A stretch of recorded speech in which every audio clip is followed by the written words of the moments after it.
Ciao. Hello, everyone. Hi. Hello, welcome, everyone. Hi, Susanna. Hello. Waiting for everyone to connect for this juicy live. This is the second live to talk about sexuality. Hello, write me from where you are connecting in the world. This is a series of 4 lives in which we will talk about sexuality and couple. So stay tuned till the end, because there will be a surprise at the end of this live, a juicy surprise, and I will give you precious tools and practices to improve your sexuality. Today, we are talking about sexuality that starts outside of the bed. Hello, Mansa. Hello. Hi, everyone. Write down in the comments from where you are connecting for this juicy live. Stay till the end, because there will be a huge surprise for you. Okay? And share this live with friends, with female friends, but also with male friends, because it may be very useful to know what I'm telling you today about sexuality starting out of bed. So what does it mean, sexuality starting out of bed? Most of the people are used, hello, hi Mansa. Most of the people are used to think about sexuality as something that happens in the bed, or if you are a little bit more audacious, on the sofa, on the washing machine, under the table, or in the most extravagant places. By the way, write down what are the most extravagant places in which you made love so far. Me, on a terrace in London, communicating with the other rooms, with all London, outside there, and in nature also, on the grass. But apart from that, sexuality is not necessarily something that has to contemplate sex and penetration. The majority of people connect the two. So sexuality as an energy, and sex in bed and penetration.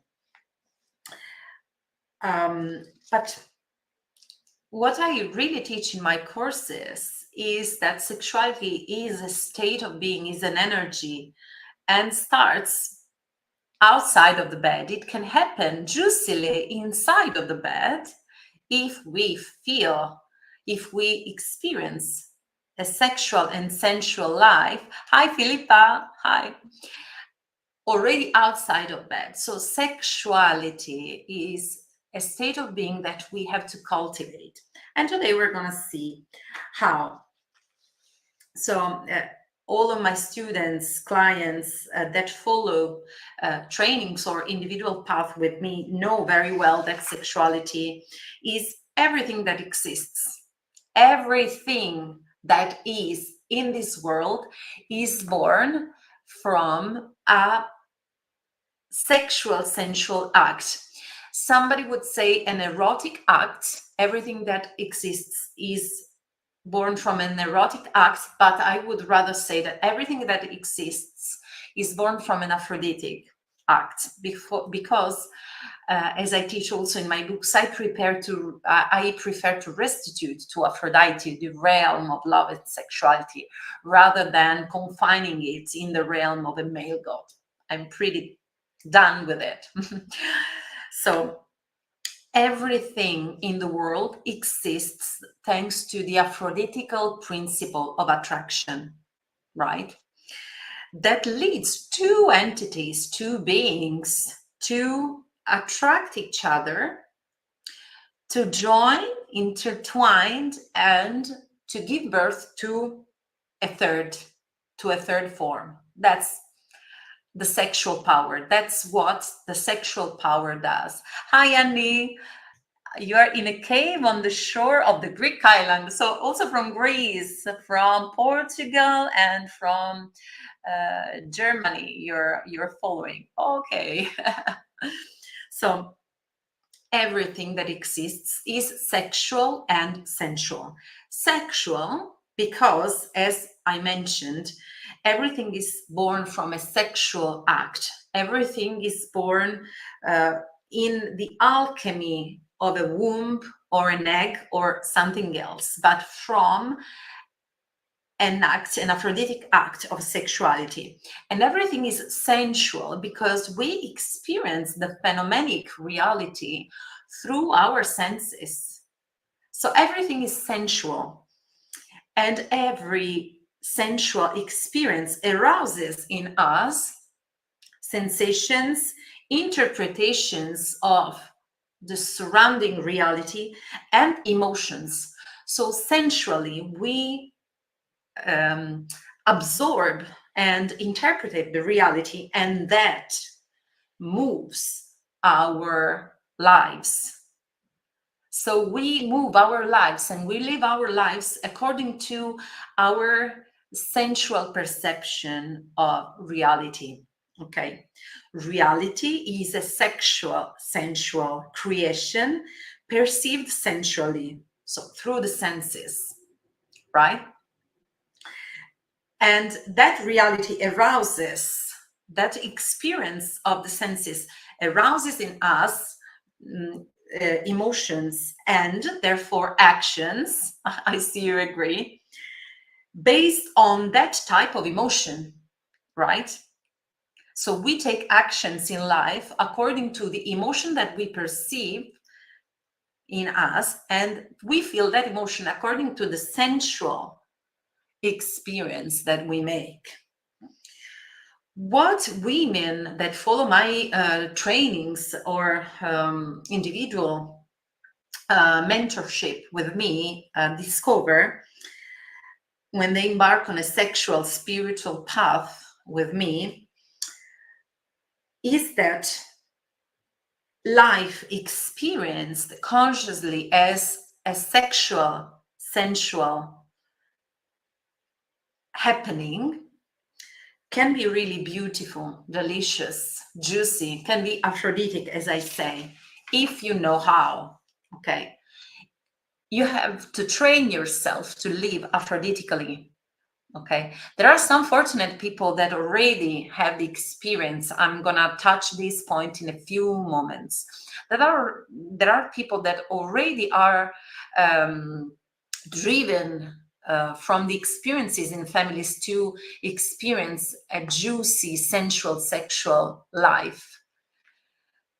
But even in this case, you can expand in pleasure and ecstasy and orgasmic experiences even more. Or there are people that are wounded, the majority, unluckily. And if you know how, you can change your life and make it be an aphroditic life.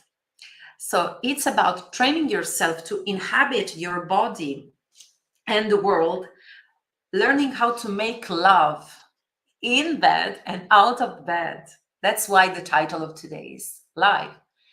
Sexuality starts outside of bed, because we all have to train ourselves to make love with life continuously, trust me. But there is a but. The problem is when people, and the majority of people are like that, are not aware that life can be, if they only choose it, can be juicy, can be aphroditic. The less we are aware of the fact that we have the power to find a way to make our life aphrodisiac and juicy, the less we tune into the pleasure that the bodily and earthly experience can give us, and the more we feel like slaves to the context in which we are born. Okay, we can perceive ourselves as victims of the context and say, oh, life is a mess for me, I'm so unlucky, and blah, blah, blah. So we can let the context in which we are born to decide our destiny, and unconsciously be driven by pleasant if we are lucky or unpleasant if we are unlucky approach to life. So basically, awareness changes the way in which we experience pleasure in bed and out of bed. And when we are aware, we can choose. When we are not aware, we cannot choose. So we will be driven by the context. If we are lucky, we will have anyway a pleasurable life, but just for luck, not for choice or for awareness. If we are unlucky and we are born in a family or a context that judges pleasure, especially sexual pleasure, severely, no good. So I'm gonna be more specific about that. Many of my students, they come to me because they are grown up in families in which pleasure in general, sexual pleasure in particular, has been severely condemned. The majority of my students at the beginning, before coming to me, they have a conflictual relationship to pleasure, sex pleasure especially, because they have not been exposed to healthy models of pleasure and intimacy in their families. There are few instead that from the very beginning of their lives, they've seen their parents kissing, their parents grasping, and demonstrating their being affectionate to each other. Doesn't mean making love in front of your children. I'm not saying that, for God's sake, no. I'm saying that it's important, the imprinting that we have about sex and intimacy and pleasure in general. If we've seen our parents being happily together and having a fleshy relationship and expressing their desire and welcoming pleasure in their lives in every way, like having parties, meeting friends, taking some healthy me time or couple time, it's more likely that we will have a healthier relationship with pleasure. And even so, there is always more to know. There is always more about pleasure. There is always more pleasure that you can receive into your body and into your life. So there is always to learn when it's about pleasure and sacred sexuality. So after the trainings with me, they change the situation upside down because they educate my students. I guide them into reassuring and reprogramming their nervous system and creating new pathways, new neural pathways of pleasure in their bodies and brains to create a life pleasure oriented in sex, in bed and out of bed. Okay. So context has a huge impact on the way we experience sexuality and intimacy, but it doesn't define forever our experience. We have the power to change if we know how to do it and with the right guidance. That's why it's so important, my dears, and remember that, tattoo that in your mind. That's why it's so important to hang out and to stay with people that have your same mindset or the same mindset you want to reach. So stay with people and listen to people. Surround yourself with people that are already where you want to be in terms of health, wealth, sexuality, intimacy, way of living life, way of experiencing pleasure. Because this way you're going to be exposed to models of pleasure,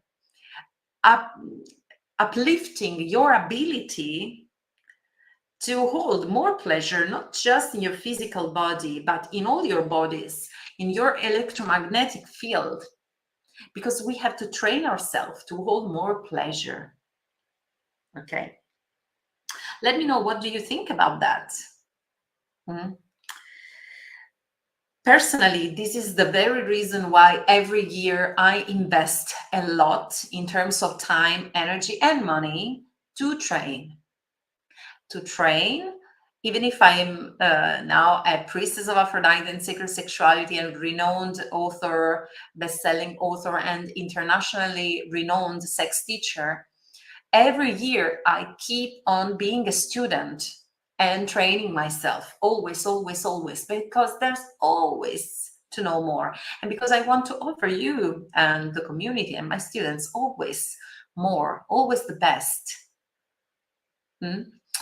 So every year I invest putting myself in the containers of those teachers and mentors that I admire, that are already in the energy that I want to be in, that I want to bathe in.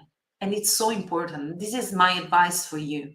That's also a shade of what I mean with saying sexuality starts out of bed, starts from the choices you make, the trainings you apply to, the people you surround yourself with, the models of sexuality and intimacy and love and pleasure you are exposed to. So that's how we learn every art.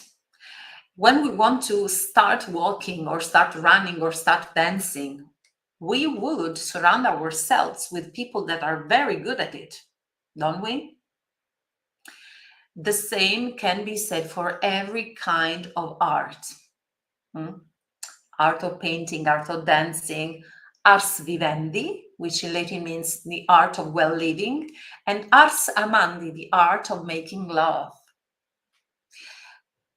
Hi, Luisa. Hola.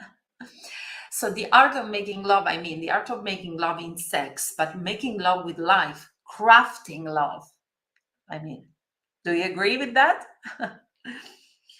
So what I want to pass on to you today is the ability to choose consciously, being aware of your sexual sensual power and your ability then to choose the right path of pleasure for you in bed and out of bed. So not be driven, in order not to be driven by luck or misfortune. So what's basically experience people with no awareness, but on the basis of reclaiming your sexual vital power, my dears. Because when we embody our sexual vital power, we are conscious and we can choose where to focus our attention. Stopping ourselves from being driven towards dullness or apathy or sadness or lack of energy or the shutting down, the turning off of the soul, and the being depleted and feeling our vital and sexual power low. No, that's not the path that I follow. That's not the path that I invite you to join me in. Absolutely. The path that I'm inviting you to join in is the path of ecstasy, the path of Aphrodite and sacred sexuality, the path of elegance of the soul, the path of beauty, the path of harmony, the orgasmic path of life. Want more of it? Yeah. Very good.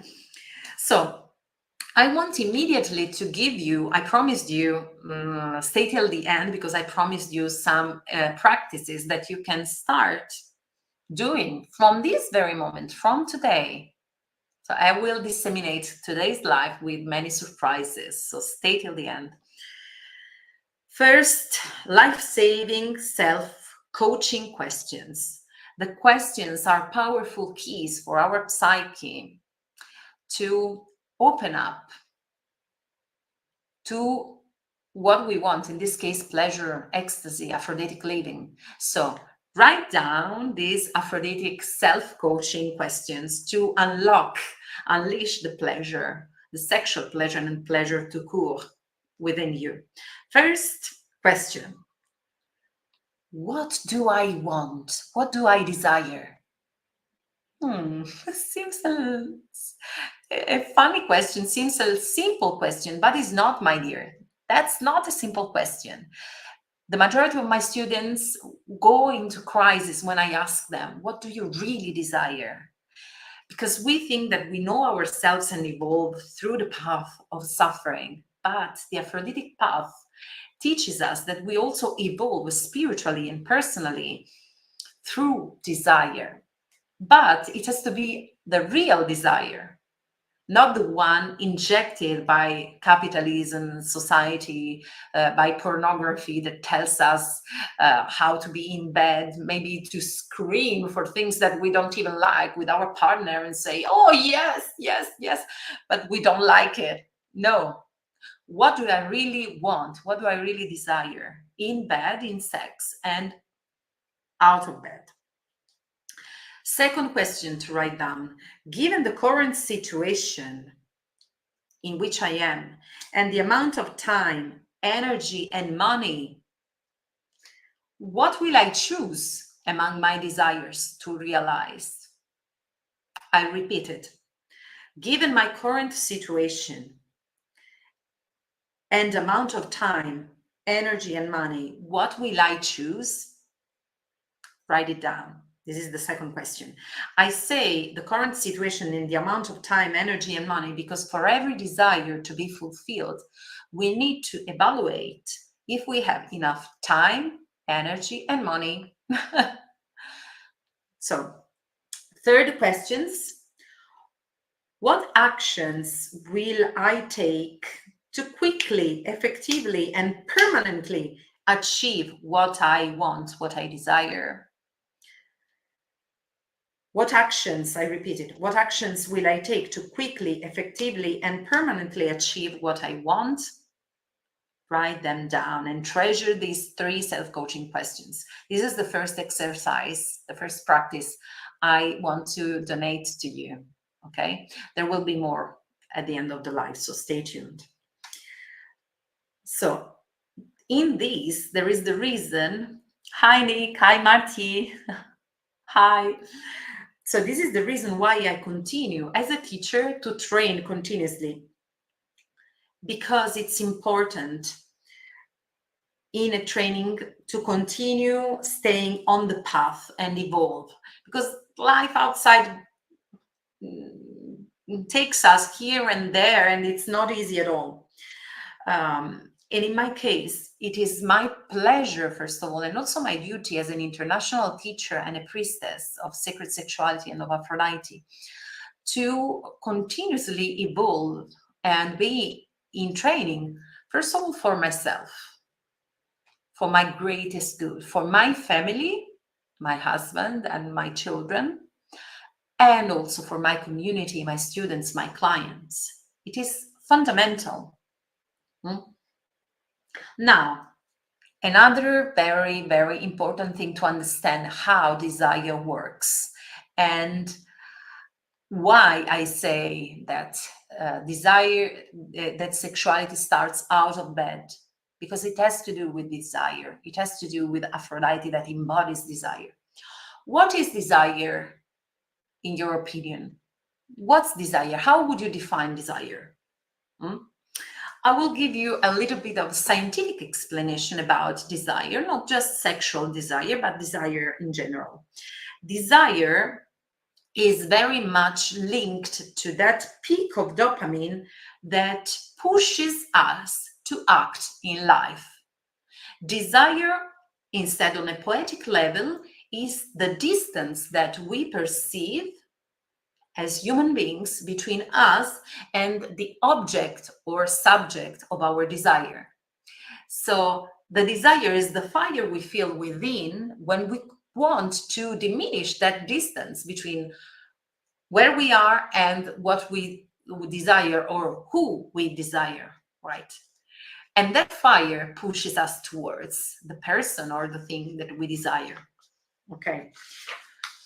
Without desire, would it be sexual or general desire, we wouldn't exist. We wouldn't act.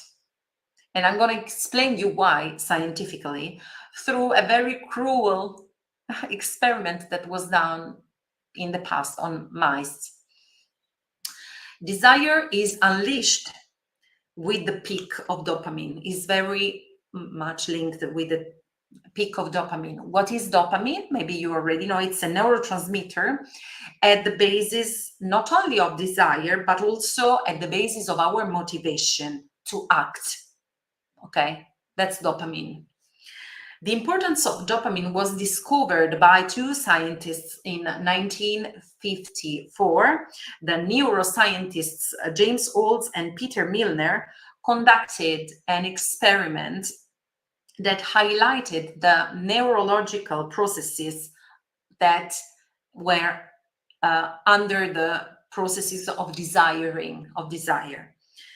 What did they do, these two neuroscientists? They implanted electrodes in the brains of some rats, and they blocked the release of dopamine in their brains.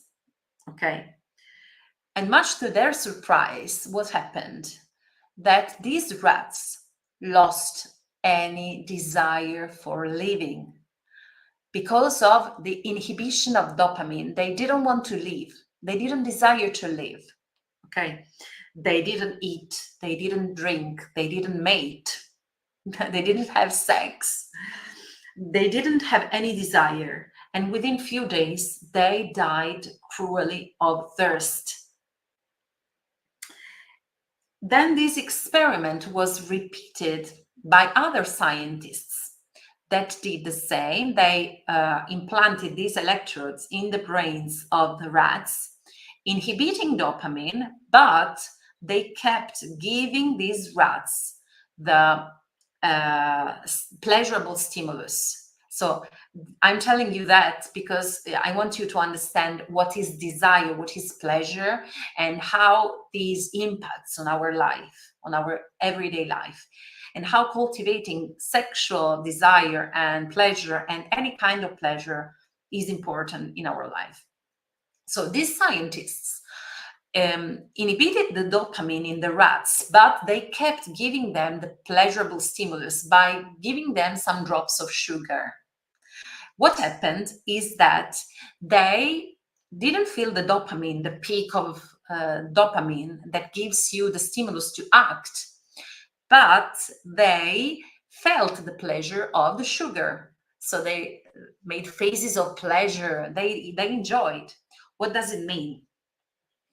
That they had intact the ability to feel and experience the pleasure of sugar, the sensual pleasure, but they didn't feel the desire to have more of it because the dopamine was inhibited. So the motivation to action was lacking.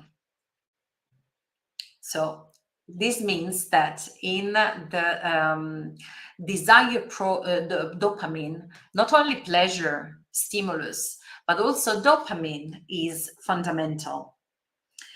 Other researchers did another experiment with the rats, this time augmenting the dopamine in their brains, the dopamine release in their brain's reward centers. And what they noticed is that they felt pleasure even more, and they performed these habitual gestures to pursue their pleasure at an incredible speed. Okay.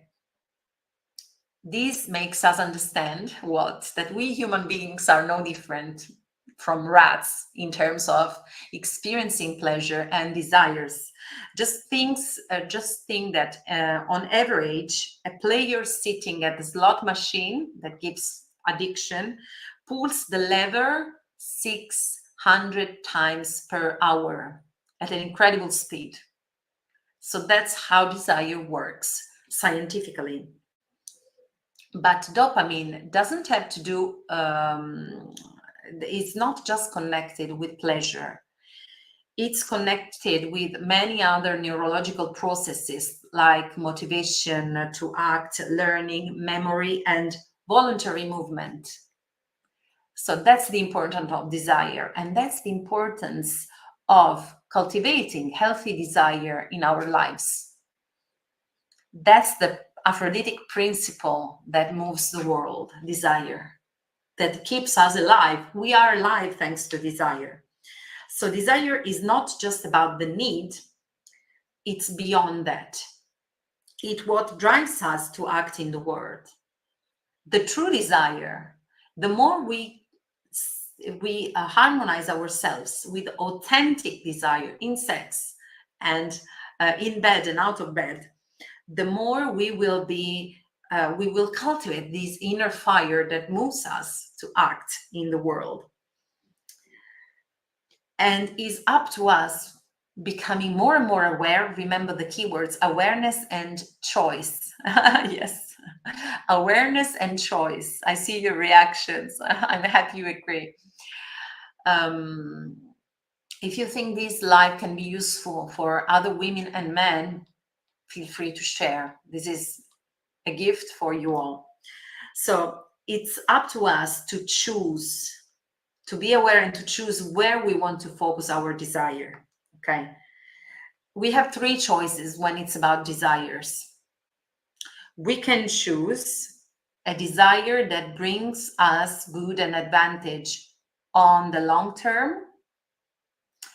We can choose to accomplish and nourish and cultivate desires that bring us good and advantages in the short terms. Or third, we can choose desires that bring us advantages in the short terms, but damages us in the long term. Example, eating every day an ice cream. Practical example. This will give us pleasure immediately, but in the long term, it's a desire that is going to destroy us. So desire, in general, it's not something, what I want to say that in what I teach, in my teachings, in aphroditic philosophy and spirituality and sacred sexuality, desire is not something that we have to repress, like the majority of patriarchal spiritualities and philosophies tell us to do, that we have to repress desire, that desire keeps us caged in the wheel of incarnation. No, I don't believe that. I think desire is important to know ourselves, is a path. Aphroditic path of desire is a path of knowledge, is a path of spiritual evolution, but it has to be the authentic desire. Without desire, we wouldn't live. And spiritualities that are against life on earth, earthly life, will judge negatively desires. While aphroditic philosophy and spirituality is a sensual, essential and embodied and rooted, grounded spirituality. So it's up to our consciousness and our choices whether to be slaves of desires and be driven by inauthentic desires out of our awareness, or to ride our desires, authentic ones, and skyrocket, allow our desires to skyrocket us for our personal, spiritual, and sexual evolution. You agree with that? Good. The power, the spiritual and sexual power of desire is the core of my teachings in aphroditic philosophy and spirituality, and in my sex coach training, which is about to start. And I'm talking about that in a moment. Sex and desire in my teachings are the path of enlightenment, evolution, and success. So not depriving ourselves. I'm not proposing you to renounce to anything. I'm proposing you to live an orgasmic life. And this is what I invite you to invest in for your life. When you start walking the aphroditic path, taking sex coach training, for example, you choose consciously to change your gaze towards everything, towards yourself, first of all, and towards life. So you consciously adopt, you change the lenses, and you adopt an aphroditic glance on yourself and on other beings, and everything changes for you. Everything. The way you make love, the way you craft love in bed and out of bed, the way you relate to people, the way you work, the abundance and wealth you attract in your life.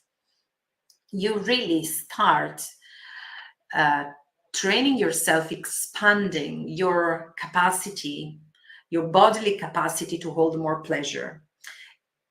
To hold more pleasure sexually, spiritually, sensually, not just in your physical body, but in all of the bodies.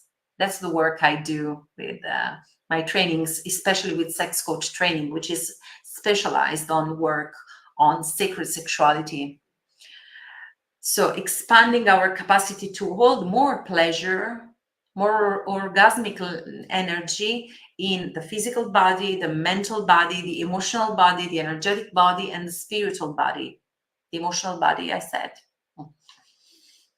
So another thing you will see by walking the path of sacred sexuality through sex coach training is that you will no longer see anything, not yourself, nor other people, anything in terms of use, not anymore, but in terms of relationship.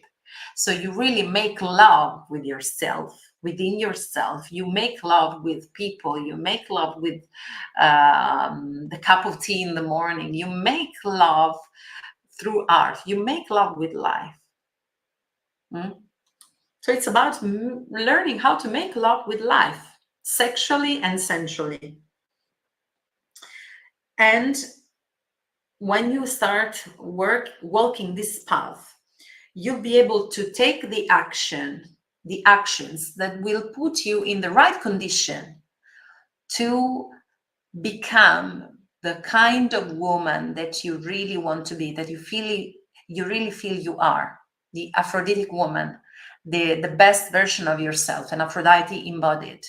That's the work I do in my trainings, embodying Aphrodite, letting the Aphrodite codes landing really within the flesh and the body and the consciousness and the soul and the heart through specific techniques, not just put together like I see in the many courses and trainings, but in a method.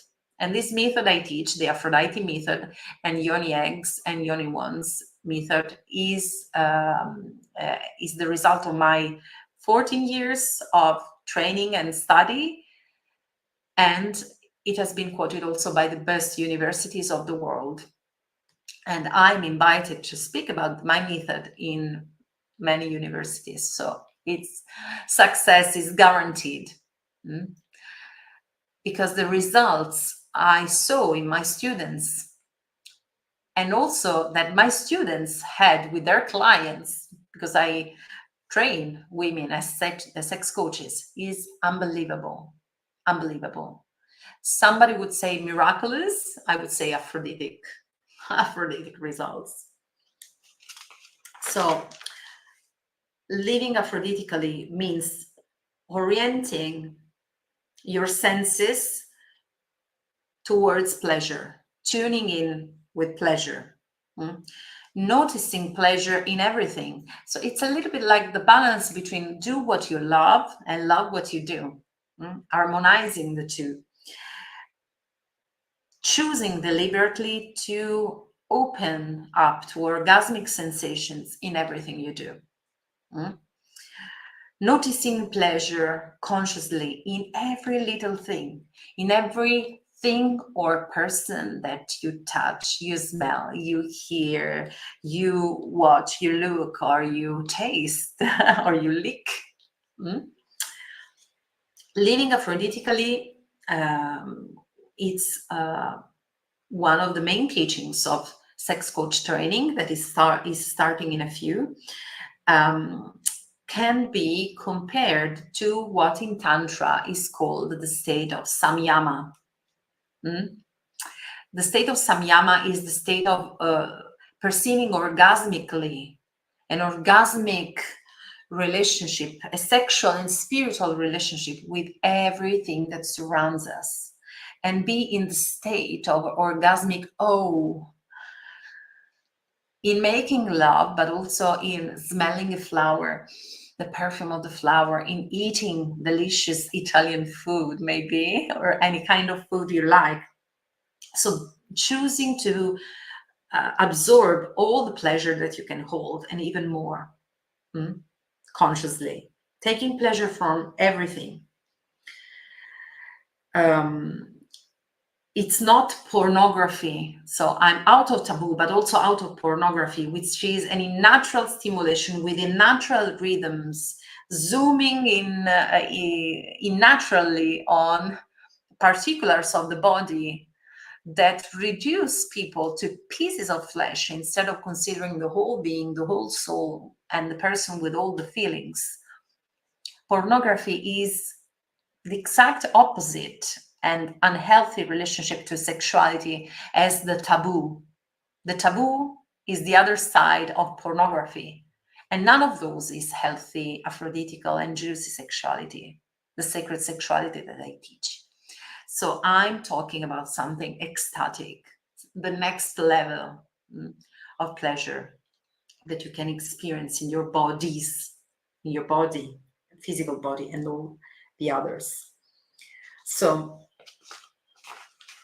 in order to live this state of aphrodisiac, enjoying life, we need to train ourselves. Whether we've grown up in a family that exposed us to healthy models of pleasure and intimacy, or if we are born in a family in which parents were totally shut down to sensuality and sexuality, in any case, there's always more to know about sex.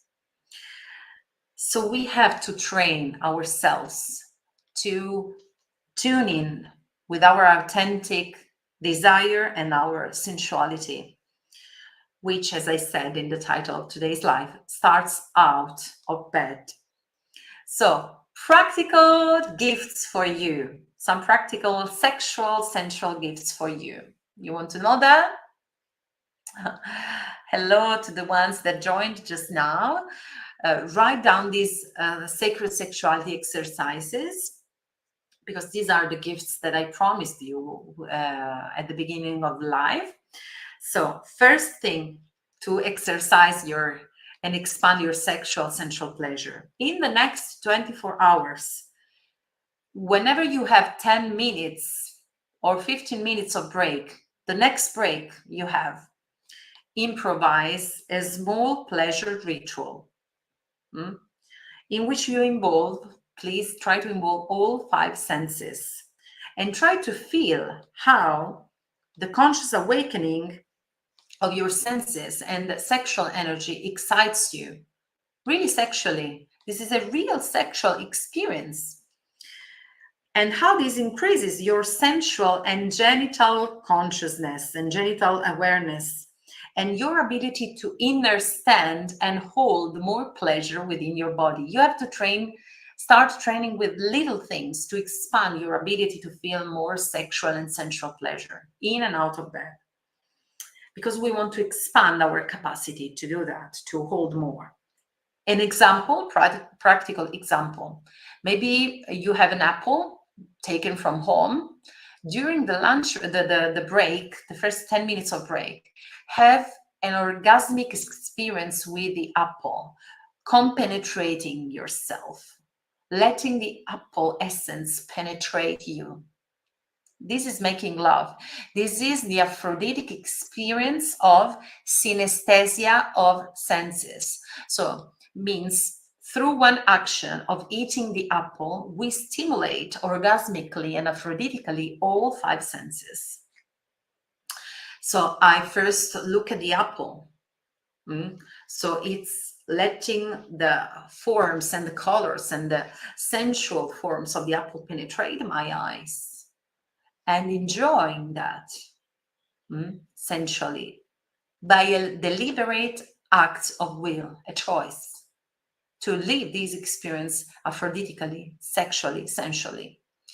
Then I can smell the apple and let myself be penetrated by the perfume of the apple. Then I touch the apple and I feel the texture. Then I bite the apple and I have the experience of even more pleasure by letting the juices, the fluids of the apple penetrate my mouth. And I also have the touching sensation of the crispiness of the apple, and I let myself be penetrated by the essence of the apple through my mouth. Okay. So also the sound of the apple in my mouth, of its crispiness, is sensual. Okay. So really train yourself in every one of your little breaks to consciously do rituals of pleasure, small rituals of pleasure involving all the five senses. Second practical exercise that you can write down. Try sexting with your partner or with an occasional partner if you don't have a long-term partner. This has lots of advantages, but above all, it demonstrates that our most powerful sexual organ is our brain. And it helps us also to create neural pathways of pleasure, connecting the bodily pleasure with the centers of pleasure in the brain, naming it and mapping the pleasure on our body. Very important. So we also understand this way that also in the absence of physical stimulation, we can feel desire and sexual pleasure in the body, even just through the words, through the sexting. And it's very good also for bonding. Third practice that you can do, write down every day what are your real desires during the very day and on a longer term, on a long term.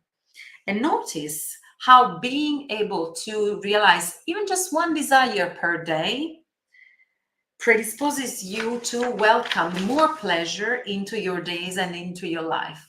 Because it's like a commitment, a magical spell that you do by promising you to realize at least one desire per day.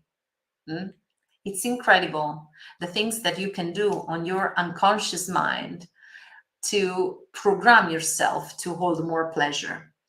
Fourth and last thing that you can do to improve your sexual energy and your ability to feel more pleasure in bed, in your couple and intimacy, and out of bed, and to build up a life oriented to pleasure and orgasmic aphroditic life is apply to sex coach training, my training, which now is known worldwide. And it's now at the 5th edition, actually, with great success. It has become the incredible training that it is, thanks to years and years of practices and studies. And it's the only training in the world that prepares you to be a sex coach specialized in the use of yoni X, yoni wands, and anal wands, which are crystals that you can work with sexually. So totally natural. There are no other trainings like these in the whole world. So you will work with these natural tools on Mother Earth to unleash your sexuality and sensuality and have positive changes in every other area of your life, because our sexual energy is our vital energy. And if we feel good sexually, we will be a completely different person in the relationships with the other people, in the work, in our economical situation. Everything will benefit from our awakening, our orgasmic energy. So the early bird offering for sex coach training is expiring very soon. So I advise you warmly. This is a jewel. This is really a jewel. This training. I advise really soon to, if you are from Instagram, click and link on my bio and join in because it's incredible. Read also the feedbacks of my students, and I brought this training even in the universities, and it's amazing. If you are following me from Facebook or YouTube, I just shared the link in the chat, so you can go and have a look. And the early bird price is expiring very soon. So this is the real best moment to apply sex coach training and change your sexual life, your intimacy and couple life, your life on 360 degrees, and also the life of your students. If you are already a coach for women, a yoga teacher, a psychologist, a gynecologist, or obstetrician, or any kind, or if you do any kind of helping profession. I have students that are gynecologists or obstetricians that took this training, and they saw the huge impact that this had on their own life and their clients or patients or students' lives. Go on the page and have a look at this fabulous training. The price will never be so low ever again. So this is the best moment to apply. And know that other important thing and surprise, that if you apply now, by today, if you apply today, you will have access for free to my intensive workshop, marketing, ethical marketing and business for sex coaches. So you will have also a tool more for free to promote yourself as a sex coach in an ever-increasing market, because there is always more and more demand for sex coaches. Luckily, means the feminists, our feminists activity has produced fruits. Because I think that a social revolution starts from a sexual revolution. So going into the dynamics of power with and power of rather than power over, and starts in the bed. Let's start making love instead of making war. I want to thank you all for being here with me. I hope to see you on board of Sex Coach Training to change your life forever and make it juicier. And yeah, this is the best training, one of the best trainings in the world to become a sex coach. So really come in. I'm waiting for you to the other side of the wheel. We'll see you there. Thanks for being here. Go click on the link in my bio and have a look to Sex Coach Training. Thanks, everyone. Love, love.